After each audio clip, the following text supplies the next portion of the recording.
Hey, everybody. Welcome to Inside the Perimeter Roof and Renovate. We're here going to have another great show. This is our 9th episode, and we got a special guest with us today, Jacob Boone. He's our one of our newest additions at Perimeter, and just excited to hear a little bit about his story this morning. Also got my lovely wife and the VP of our company, Patricia, and we got Joe, my sidekick. As always, is going to keep us on track today and make sure we have a great convo. Yeah. So what do we got, Joe? Well, we're going to kick off with Jacob here, guest of honor today. I'm going to find out everything about him, all the dirty secrets. Oh, no, just kidding. No, we want to get to know you, Jacob. What do you sign up for? You're about to find out. We want to just learn a little bit more about you, your background, how you came to Perimeter. I think the biggest thing is you've told us is you've come from a church background and in ministry, and want to see what that transition from that world to what it's like working in the marketplace. So I'll just kind of let you take away to introduce yourself and tell us a little bit about you. Yeah, so I'm Jacob. I've been with Perimeter for a couple months now. Before that, I was doing full-time church ministry as a youth pastor. Had been doing that kind of part-time for about 6 years and then full-time for the last 2. And then, just started wrestling with the Lord of, hey, Lord, what is it that you want my life to look like and to go after? And how can I be, honestly, a big question that I was asking myself was, hey, how can I be the most effective and efficient to build, grow, and serve your kingdom? And as I continue to ask and wrestle with that, he just continued to lay on me a heart to reach people outside of the church, which, I mean, the church is great at, but also there's a lot of people who will never step foot in the church. A little bit about my backstory. I didn't grow up in a Christian household or a church background. Kind of hit a low point in my life in my, right after high school, maybe early 20s, and, decided, let me try out this Jesus thing.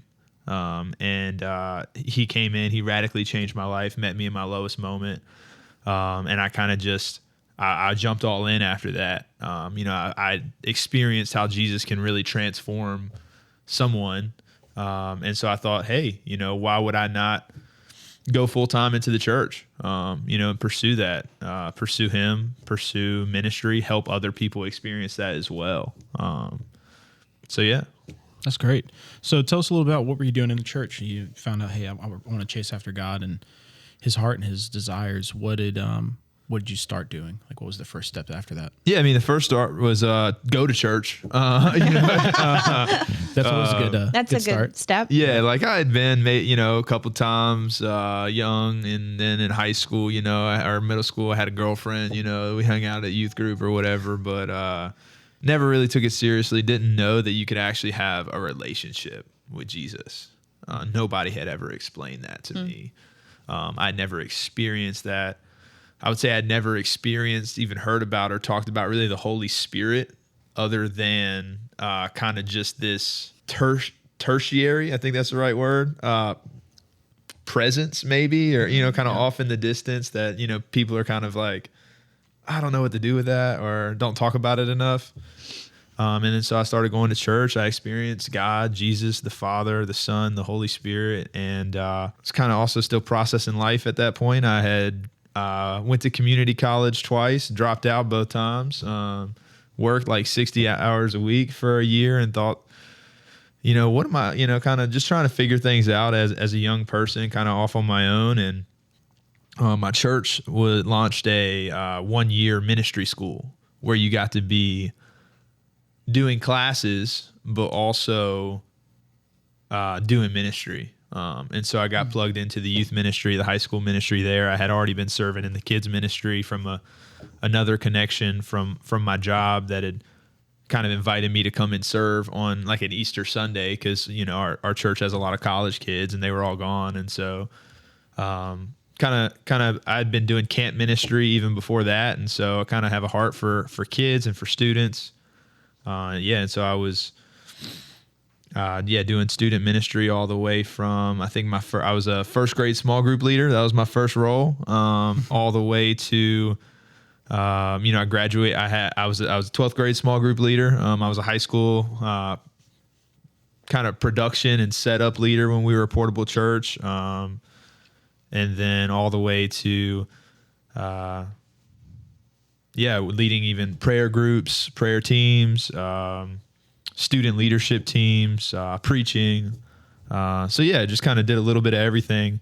Once I got in there, at one point I was the kids worship director. You can sing? Wow. That's debatable if I can sing or not. There was a lot more choreography involved, actually. Oh, so you dance? You sing and dance? Let's we don't have to talk about that. I don't want the workers. That wasn't on your resume. So I don't want our coworkers to start making fun of me. So Trish and I used to be youth leaders back in the day, and we know that youth leaders can actually create more issues than right, because when you're young, you can be troublemakers. So tell us the truth, like. You gave us like all the highlights, but what really happened here?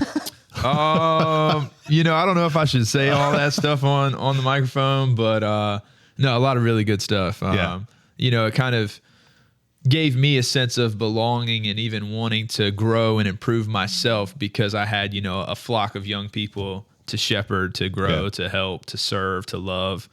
My background was very much not Jesus. And so, if you're thinking about what a life with Jesus looks like, well, just think about the opposite of that. And that's kind of where I was at up until my 20s. And so, I had lived both lives at a certain point. And so I got to just tell him, hey, why chase after the things of this world? Because chasing after a relationship with Jesus it's just going to fulfill you unlike anything this world has to offer. So probably made you more relatable and gave you credibility, right, to speak into something that you had experienced, to say, hey, I've tasted this and it's not so great. It leaves you empty. Here's something better. Yeah, honestly, right? So the hard part for me sometimes was how to help disciple the younger generation that had grown up in the church. So, I mean, there's one kid that, man, I love him to death, but that, he was kind of raised in the church, but had decided at a young age, I don't want anything to do with Jesus, and had gotten into the wrong crowds and, different stuff like that. I was one of the only people that he could relate to, because, he didn't feel like he fit in with the culture of the majority of the students his age. Cause he had just experienced some things that, not a lot of the other kids had. So your journey from thinking or desiring to be in full-time church ministry to now being in the marketplace, you're working at a construction company and you're offering solutions to homeowners. So, I think that a lot of people in their 20s, right, are processing some of these same things. Hey, what does my life look like, and what am I supposed to be doing with my life? And I think a lot of people, including myself, went through, the thought of, hey, I want to be in full-time church ministry because in my mind, I have concluded that this is what it looks like to be a superstar Christian. If I'm not on the stage at church, then I haven't arrived, right? But I think, some of that is because of our Western culture and the way that church works. Yeah, totally. And so it's like, they've got smoke machines now and lights and, it's like, hey, and a lot of people want to be the center of attention, and we think we're doing it for Jesus, but there's mixed motives there. And so God has this perfect plan for each person. And you and I, if you recall, when you and I met before you came on, we processed this a little bit. Yeah. You were saying, hey, I thought God wanted this for my life. Yeah. But he closed the door. And so now I'm trying to figure out what is he asking me to do? Yeah, this is a totally out of left field, something I hadn't considered until the door was opened, right? Exactly. And so here you are. Yeah, here I am. Right? You made the switch. Yeah. Tell us a little bit about how you've processed that switch, right? Yeah. Mentally, you were like, hey, I thought I was going to be doing this, but now I'm doing this. Sometimes I think people make the mistake of, oh, well, I didn't make it to that level of ministry, so now I've just got to work. Yeah, or just kind of fall into what's second best, or right. Yeah. So we know that's not true. Yeah, totally. at least for me, again, I didn't know you super well before you came on, but I feel like, I feel like you're a genuine person. Like you are who you are. You're not two different people. And so even I've seen you at Perimeter be vocal about your relationship with the Lord and talk about Jesus. Tell us a little bit, like, since you've been on, has there been opportunities to express how you feel in your faith and different things, whether it be with other employees or customers, or how has Perimeter given you the freedom to be you as you work here at Perimeter? Yeah, that's a great question. I think to just lean into a couple things you said before answering that question is when you have to really do a self-evaluation. Where's your relationship at with Jesus? It's got to be the first thing that you evaluate.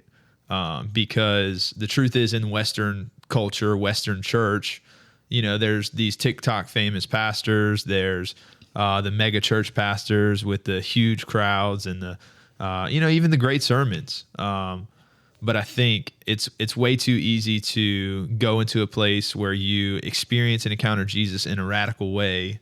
And then you think, man, I've got to be like that guy that has the following, that has the 1,000+ people at their church every Sunday. I've got to be on the stage preaching the sermons. Yeah. When I stepped into a relationship with Jesus and started doing a bunch of stuff in my church and developing in my leadership and my ministry and my relationship with Jesus, I wanted that. I really did. And the Lord in his sovereignty actually kept me from preaching my first official sermon for, 5 years. And in that time I was frustrated because there was other people who were getting those opportunities that I wasn't. And then looking back, man, it was just the Lord's sovereignty of doing a work in me and in my own heart, because if I would have went and preached that first sermon and everybody said, "Oh man, that was incredible," that would have straight to my head, straight to my pride, straight to my ego. I think as a young person, you really have to check that, especially in the church world. Man, I'll tell you what, going from being around ministry workers all the time to construction workers all the time was a big switch. And it's a different world. Yeah. And I felt a lot of peace with the Lord with making this move to Perimeter. Even just, knowing you guys the little bit that I did, your heart for Jesus, even, getting to meet more of the team as well. Like my man Joe over here. Trying to help you. But we're just going after something a little bit different here. Anyone can do construction. Not everyone can do it well or to code. But there's also a way about doing it. I think a lot of people don't trust naturally. That was a journey for me that. Are you talking about customers? I think everyone in general, just in general, trust is hard in our society because so many people have been hurt, have broken trust. And that's, if we can't trust other people, we often put that on our relationship with the Lord, and we don't trust him either. Yeah. A lot of customers come to us with baggage, right? They've either had a bad experience with a different contractor, or their parents had a bad experience. And so they're a little guarded. What is your take on Perimeter and the way that we position ourselves? What our objective is in terms of serving the community and our customers. What's your take on that? I've never asked you this question, but I'd love to hear what you have to say. Yeah. I think it comes down to integrity. It comes down to excellence. It comes down to, a lot of our values. I was going to say core values. Good job, Jacob. Collaboration. I hear you. Yeah. Got to get some brownie points for the VP while I'm in here today. But honestly, it's, there's people out there in the construction world, in the selling world, that'll, come out and say, "Hey, we're going to sell you this product. It's $20,000, but today for you, I can do it for 12." And if that's the case, that just lacks all integrity to me. So let's lead with our best foot forward, our best product, our best quality, our best value. And yeah, not people don't always see that, but that's the heart. That's the heart. You know, at the end of the day, we're not going to sell you something that isn't going to be a helpful product. You know, isn't going to actually take care of the problems that you're looking for a solution. So people can trust Perimeter. Yeah, amen. 100%. I was talking this morning with our leadership team and just kind of driving that point home of we're not just about making the sale, right? Because if we're making a sale, it becomes a transaction. There's no relationship in that. We want to craft a customer experience, and what it takes to do that is rapport and connection and building relationship, right? Because as you do that and you connect with authenticity, with a genuine spirit, with transparency and integrity, character, all those things craft the experience for the customer. And if anything, it even builds trust, because without trust, there's no relationship, right? I was saying that earlier. So we want to be in the business of crafting an amazing customer experience, and it takes a lot of intent and purpose to do that, right? Yeah. So it's not just, I mean, people are the greatest asset that we have. And so being that it's a customer, an employee, a friend, it's a great asset. And so you have to steward that with excellence and integrity. That's a really good point. And it brought a story to my mind, because in my early 20s, I was in sales and right out of college and loved it. Ended up working with a great company.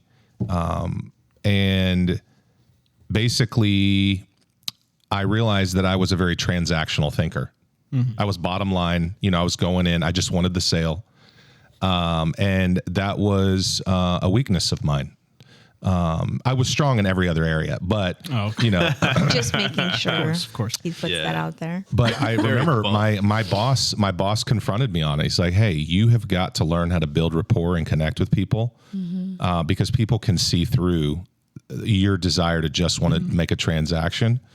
And I had to care about other people's stuff. Like, and here I am in my 20s and I'm walking in and talking, 40, 50, 60-year-olds sometimes. And I'm like, what do I have in common with this person? Right. And so, you have to look for ways to connect with people, even when there's a gap. Yeah. And so it's really about the heart. Do I really care about people? Or I just care about, achieving my goals and my objectives. Paycheck. Right. Right. And it is a maturity thing, and so I probably lacked some maturity in my early 20s and, made some mistakes along the way. But it's a lesson that I think all of us, some of us had, just depending on personality, the way that we were raised, all those things, I think, influence that perspective and that thinking. Yeah. And that's the first thing, going back to the experience for the customer. I mean, everybody here at the table has experienced that salesperson that you can smell it the second they start talking. It's all they care about is me and the dollar signs on my face. But when you have a relationship and you go into the home and you say, hey, what are your needs? And you're asking real questions that actually gets to the bottom of what their issues are. And you listen well. And you listen. That's all it is, right? Is if you're not listening, you're just blah, blah, blah. That's right. God gave you 2 ears and 1 mouth. Yeah, but I think even in that, like when I'm somebody who, when I come into something, especially brand new, I want to be able to set myself apart and succeed and do really well really quickly. And so I caught myself already like forgetting to be myself and trying to be a salesperson, right? Because, that is my job title, right? That is what the company, has hired me to go out and do. But when I'm not, and, so I want to do that well. And right, there's trainings and there's books and there's seminars that you can learn from and all that stuff. But I think at the end of the day, the best interactions I've had is when I just, again, sit, listen, ask questions, and just be myself. And it can be hard to do that sometimes out there. But I mean, there's also been opportunities where, because one of the questions you ask, hey, how has ministry been played out in the marketplace now? And man, it's funny. Like when you have some training and some development, some background, people just like start to open up to you. Yeah. I couldn't tell you how many people I've had like crying in the middle of my sales appointment. Like recently lost a loved one. That's a big one. Maybe it's a insurance claim and, they didn't expect to have to do all this, but now there's a tree that's been through their roof or, there's a hole and, they've got to get the whole roof replaced or just repaired and there's damage on the inside. And so their world has just been flipped upside down and they still got to go to work tomorrow. Mm. They still got kids to take care of. They still got food to put on the table. So it's not something they want to worry about. So anytime I can just help take some weight off of somebody else's shoulders by providing them with a solution to. It's an opportunity to encourage someone. Right. They called us looking for a home solution and they're getting more than that. Yeah. They're getting somebody who cares, because we want to care about people. We want to make a difference in people's lives. Right. And I think that takes, like you said, you being yourself. So a title is a title. It doesn't really define you. Yeah. It just defines your role and responsibilities. But who you are that God made you to be and operate in is very different, right? So you gain direction with your responsibility and your title, but your directive is to be who you are, that God made you to be. And because you're creating the space and the time for someone to say, hey, here's an issue that I didn't think about, talking even about, but here I am. Yeah. That proves to me that when you make the time and the space for that, that's what builds that connection and that rapport that can actually raise up someone's trust in another human being, which we lack across the board, right? Because there's so much brokenness. Yeah. So we have a responsibility now to say, okay, how do I fulfill my calling as a Christ follower while I'm doing what I've been given to steward? Because you can do both, but there's a line that you constantly have to tote by being obedient to what he's prompting you to do. Yeah. Hey, pay attention right now, Jacob. This person is really struggling. Yeah. Don't make it about the sale. Yeah. That'll come. Like when you're obedient to the Lord, he gives you what you need and provides, but you first have to take that step, So I think that's really cool. That you're paying attention to that. We got to be prepared for the situation, appointment that we're about to go into. But I mean, I think probably more importantly than that is, hey, do we have the presence of God with us in this moment? Yeah. And so a lot of times for me, it's just maybe it's turning the radio off on the drive over. Maybe it's sitting in the truck for an extra minute or so, to just pray and talk to the Lord. Hey, Lord, what do you want me to lean into in this situation? Yeah. Hey, Lord, help me out because I'm still learning, Right. So yeah, that's good, man. Practicing the presence. Yeah. That's very good. Yeah. Yeah, we all need to be doing that, right? And we have sometimes, we've got our own stuff that we're dealing with. And that can be a huge distraction. Yeah. Right? Can be Who doesn't? Yeah. And sometimes we can allow those things to derail us or get us off course. And then we're just sort of like a zombie, right? Yeah. We're walking in, we're doing our thing. We're not really thinking anything outside of transaction. And so that's why it's so important to be healthy. Yeah. Mentally, emotionally, all those things. And at Perimeter, we're focused on helping everyone develop and be successful both personally and professionally, because personal does impact professional. Absolutely. And that's why I think accountability is so huge, and it's one of our core values, because there's constant checking in, constant accountability with, hey, how is your rhythm? What's going on? How can I help support? Like, is there anything you need, et cetera, and that really helps, I think, keep someone in check to make sure that they're not 3 months down the road derailing in such a degree that not only does it affect them, but it affects us as a whole. Yeah. So you have to stay ahead of that and be proactive and not be reactive when it's too late, So that requires us keeping a pulse on things and saying, hey, how are you doing? So that you can be effective and successful. Yeah, and I think it's easy too. I mean, the team and the culture we have, at least on the sales side with all of us, I mean, we can kind of tell when something's off and, hey, like, everything good, before it gets to that point where it's detrimental to yourself and what we're trying to accomplish. So I think it's a good culture we have, and that's a big thing about at Perimeter is, and I think different than a lot of other construction companies, is the culture that we have and how we actually care about each other and willing to help each other out.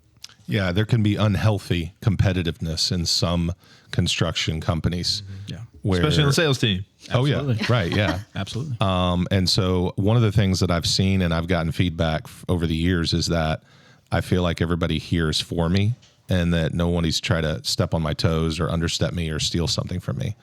And so that's a safe place, although there can be some healthy competition, because that's healthy too. Absolutely. So, hey, let's take a turn in the convo. We've got just a couple minutes left. Yeah. A lot of people don't realize how many solutions that we offer, right? They see Perimeter Roofing and they just assume, well, it's a roofing company, but we have expanded, right? We're offering a lot more. Over the years, we've brought on some really great folks, and they have expertise and experience and other things outside of roofing. So, you came in, Jacob, and you were thinking, hey, I'm going to be working for a roofing company, but guess what? Right? I need to know everything. Right? Yeah. You're going to be offering siding solutions, gutter solutions, window solutions. We also offer remodeling services, right? We're replacing decks for folks. Additions. We're doing all the things. We can build everything from the ground up. Yeah. Exactly. Yeah, it's been, what you did there. it's been very easy to learn all that stuff in this short amount of time. You're being facetious. Yeah. So, we're a one-stop shop, and a lot of people don't know that. But when they find that out, and they, whenever you can find a contractor who you can trust, who can do everything for you and manage everything, it makes that experience so much better for them, because now they're not having to basically work with so many different people. Yeah. And we're eager to make Virginia beautiful, right? Like, we want to come in and give your home a facelift, whatever that looks like. Absolutely. People, the amount of times I've been out to talk with a homeowner, and I'm sure you've experienced this too. Hey, I need my roof. It's leaking, whatever the case may be. And you're walking around. You're like, hey, have you thought about your gutters? These look pretty old. Or, hey, the siding's fading. Or, hey, you got a broken window. Is this something you want me to help fix? And they're like, oh, I didn't know you guys did that. Mm-hmm. And that's been probably my favorite conversation to have with a homeowner, is like, hey, I can actually help get you all of these things done at a timely fashion and a great product, and leave you happy and transforming your house at the same time. Past experiences dictate the fact that a customer is more than happy to deal with one contractor that can handle all those trades with confidence, right? And the commitment to what we offer and do, versus a lot of them that have such different timelines and ways of doing things, and fragmented communication, and things kind of get, lost. And so I think we have an advantage, when it comes to that. Yeah. And so it helps the customer overall, and it helps us. Yeah. It's a benefit. I had someone explain it to me. It's kind of like, if you had a grocery store that didn't offer everything. It's like, okay, I got to go over to get my milk from my milk guy, my meat from my butcher, and then my produce from the local market. It's like that takes up too much time. It's too much to hassle to manage when you can go to the grocery store, Kroger, even your local places, and get everything you need at one spot. Absolutely. That's a great example. Yeah. It's convenient. That's so good. So this has been a great convo. Jacob, thank you for joining us, man. This was good, getting to know you a little bit more. And, we'll have a conversation about some of the things you said after. Philip's just being silly. There were some secrets that you shared with us that I didn't know. And so we're going to have to, have to get you going. I've been waiting for that. You forgot to mention you're married to a beautiful wife. Oh, yeah. And you have a beautiful little girl. That's when you say I was saving the best for last. Yeah. You can give him a you shout didn't ask out. That question, but yeah. You can give him a shout out over the air. Tell us about your family. So shout out. So Michaela is my beautiful wife. She, she's even been one of the most helpful and beneficial people outside of Jesus and my spiritual. She's a beautiful human being. So yeah, grounded. She's, and you have 4 kids, right? So I actually have 2. Okay. So I got another kid on the way. Wait. So Oh my podcast gosh. exclusive. No way. I'll Oh my God. Does your wife? Does your wife know that you've shared this? No, Is that no, okay. she doesn't. Okay. You might want to, Yeah, it'll be all right. Well, congratulations. Some people know. We'll send her the link to the podcast. Yeah, exactly. They got to get it out somehow. It'll take a while for this to kind of be fully, out, and so it'll give you time. Yeah. Maybe we'll have a Facebook post before then or so. That's so good, man. Congratulations. That's exciting. Congrats. But yeah, we got a 13-month-old girl, and then we got another little on the way. So very good, man. Yeah, That's awesome. be praying for us. Be praying for me. I'm out here. It's just one other reason to work harder. Yeah, exactly. They got me now. Yeah, they got me now. Well, thanks for listening in. For all of you on the outside, this is Inside the Perimeter Roof and Renovate. Until next time, we'll talk to you then.